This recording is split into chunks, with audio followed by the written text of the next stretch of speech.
शब्द जे कबीरजींचे आहेत ना त्याच्याकडे एक एक एक एक एक एक पण तत्वाने बघायला लागलो तर कळतं की पूर्ण गुरुची प्राप्ती झाल्यानंतर भाग्य उजळतं असं ते म्हणतात आणि मग हरीचा रंग लागतो. पण मला खरं सांगा यातली पुढची महत्वाची ओळ आहे की मेरे मन का संशय भागा. कबीर असं म्हटल्यानंतर खरंच अजूनही संशय पळून जातो का? तेव्हा सुद्धा गेला नव्हता.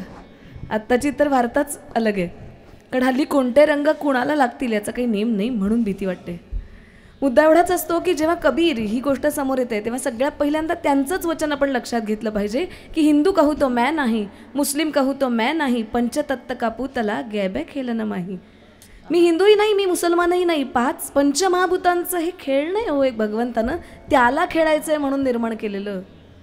मग जर अशी अवस्था असेल तर कबीर किती श्रेष्ठ असतील.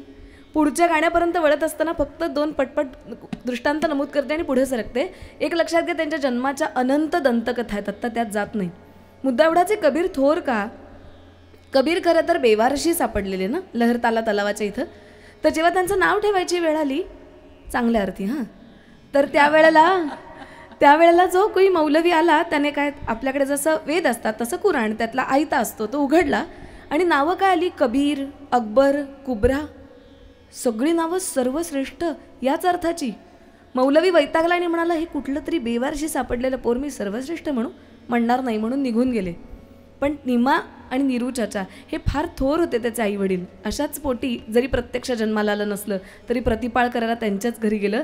निरू चाचा म्हणाले पहिलं नाव अल्लाने दिले ना तेच ठरेल कबीर म्हणजे सर्वश्रेष्ठ. आणि ते का सर्वश्रेष्ठ आहेत याचा दाखला इतका विलक्षण आहे. त्यांनी गुरूंनाही तेच मान्य करायला लावलं. अहो रामानंद स्वामी गुरु झाले तरी कसे? ते तर म्हणे मुसलमानांचं तोंडही बघायचं नाही, 4 बाजूला पडदे असायचे.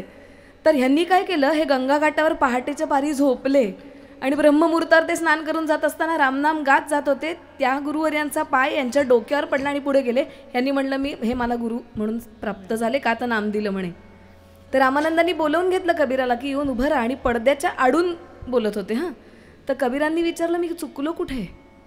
नाममहात्म्यात सांगता ना तुम्ही, वेद तरी काय सांगतं, नामात भेद कुठं आहे? अहो तुम्ही जेव्हा गुरुमंत्र देता त्यावेळेला वेगळं तरी काय करता? फक्त त्यावेळेला काय होतं, तुम्ही डोक्यावरती हात ठेवता, माझ्या डोक्यावर पाय ठेवलात. एक लक्षात घ्या, आपण नंतर पादुकांवरच डोकं ठेवतो. कबीर आणखीन श्रेष्ठ आहेत. आणि म्हणून ते झालं, रामनाम खऱ्या अर्थी स्वीकारलं गेलं. आणि मग काय म्हणायला लागले पुढच्याच अभंगातून ऐकूया. क्या बात आहे.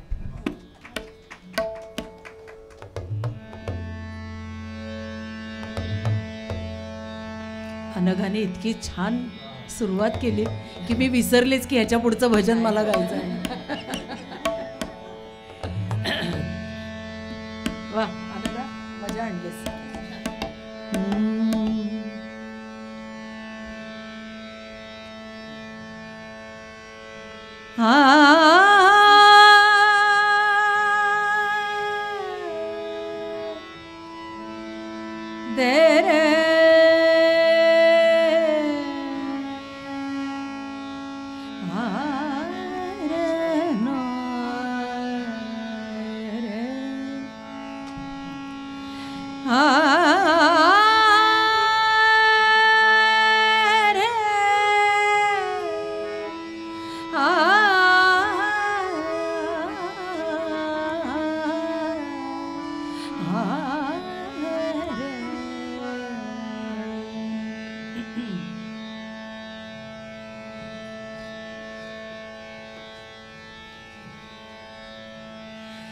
राम नाम रंग लाग्यो लाग्यो राम नाम रंग लाग्यो लाग्यो राम नाम रंग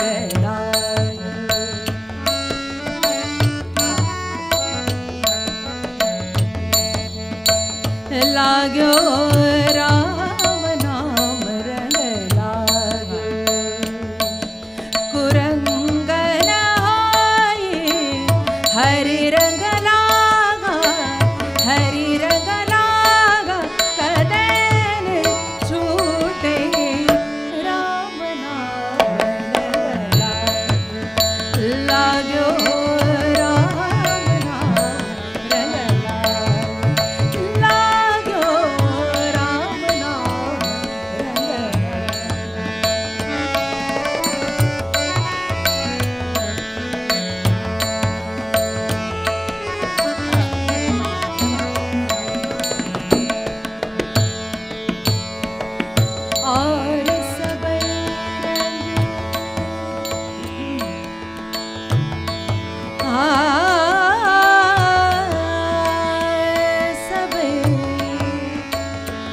सबे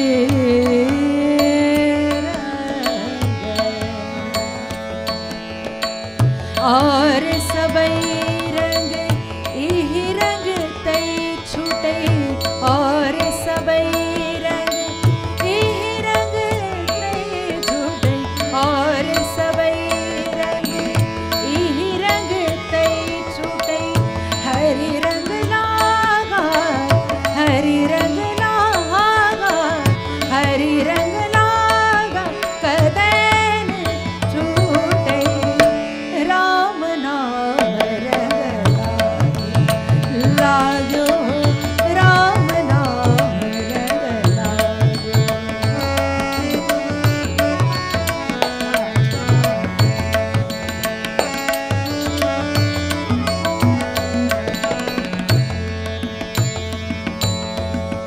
कहे कबीर मोरे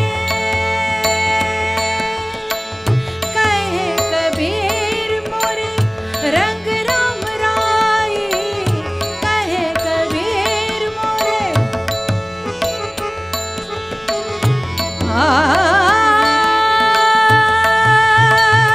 कबीर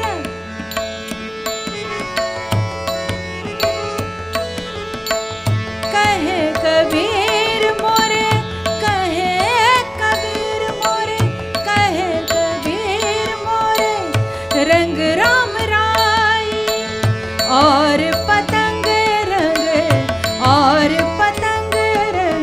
उड़ी जाए राम नाम रंग लागो लागो राम नाम रंग लागो लागो राम नाम राम नाम रंग लागो पुरंगन होए हरि रंग लागा हरि रंग लागा और कोई राम नाम रंग लागो राम नाम रंग राम नाम रंग राम नाम रंग लागो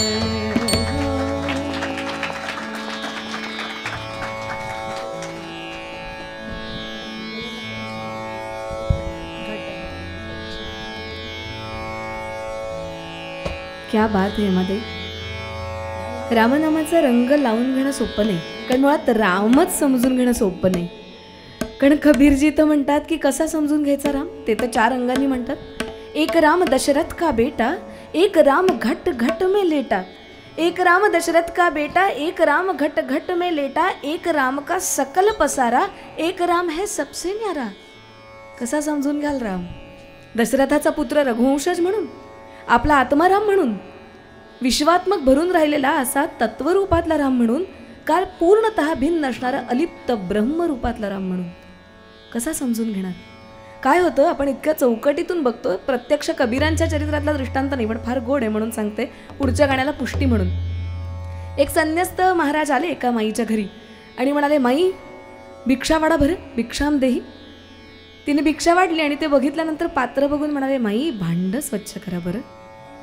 एकदा झालं, दोनदा झालं. साधारण संन्यासी 3 किंवा 5 दिवस जास्तीत जास्त एका गावी राहतात. 5व्या दिवशी सुद्धा गेल्यावर बाईला जेव्हा महाराज म्हणाले भांड स्वच्छ करा, तेव्हा ती पटकन ओरडून म्हणाली, बुवा तुमचं तोंड आत दिसतंय, अजून काय भांड स्वच्छ करू? तळपायाची आग मस्त का. हे बघा, डोक्यात जायला वेळ नाही लागत, आत जायला वेळ लागतो. ही गोष्ट खरी. मुद्दा एवढाच आहे की तिच्या डोक्यात गोष्टी गेल्या खरा, आत गेल्यानंतर महाराज म्हणाले, बरोबर आहे तुमचं म्हणणं माई, हातातलं भांड स्वच्छ केलं, पण ज्या हातानं वाढताय त्या अंतरीचं भांड स्वच्छ केलं का? एक लक्षात घ्या, घट ही प्रचंड मोठी आपल्याकडली तात्विक धारणा आहे. आपला देह सुद्धा घट, आत्मा सुद्धा घट, अवकाशही घट आणि ब्रह्मही घट, म्हणून घटस्फोट किंवा माणूस गेल्यावर घट फोडतात. या अर्थी घटाची योजना आहे. म्हणून मुद्दा असा असतो की मग घट पाहायचा कसा? कबीरजीच म्हणतात ना, या घट भीतर सात समंदर, याही में नौलख तारा, ढूंढे रे ढूंढे अंधियार. अरे ह्याच्यातच आहे. अज्ञानाचा अंधकार कुठे शोधतोस? हे जर कळलं तर कदाचित गदिमाई काय म्हणतात ते उकलतं की घटाघटांचे रूप आगळे, प्रत्येकाचे दैव वेगळे, तुझ्या विना ते कोणा न कळे. केव्हा कळेल? जेव्हा थोडं बाहेरच्या सगळ्या पसारातून आत जाऊ आणि कबीरजी म्हणतात त्याचा विचार करू शकू की आप ही दंडी, आप तराजू, आप ही बेटा तोलता, घट घट में पंछी बोलता.